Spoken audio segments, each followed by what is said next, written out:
Okay, so now we're going to talk about coordinate systems here in Cinema 4D. This can be a little bit dry, but this is something that you really need to understand. It's very important when you're working in 3D.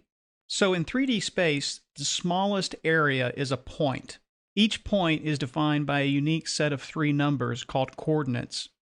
As an example, a point in 3D space would be 0, 0, 0, which is going to be the middle of your 3D world. Each point in virtual space is specified by three numbers representing horizontal, vertical, and depth components. Now, an axis is an imaginary line in 3D space that defines a direction. There are three standard axes that are represented by X, Y, and Z. And if we just look right here, we can see that X is the red, Z is the blue, and Y is the green.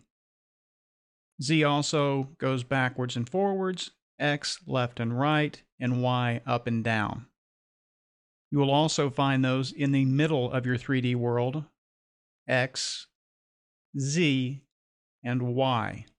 These are what we refer to as your world coordinates. In addition to world coordinates, we have what is called object coordinates.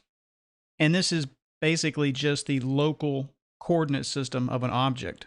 So each object has its own coordinate system. So if I put a few objects in here and we can just take a look, we can see that when we select them, they have their own coordinate system.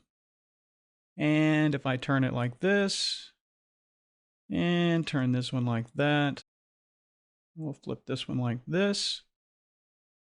If we come back and look at these, we can see that the coordinate system is different than the world coordinate system. The object coordinate system is different than the world coordinate system. And why do we have object and world? It's a good question. Objects need to have their own coordinate system so that we can scale and rotate them relative to themselves. At the same time, we need to have the world coordinate system so that we can move these objects around the scene or animate them in the scene relative to the world coordinate system. Now, this is one of those concepts in 3D that may not just jump out at you as being understandable at first blush. But the more that you work in 3D, the more you'll start to understand them and realize the importance of it. So that's world and object coordinate systems here in Cinema 4D.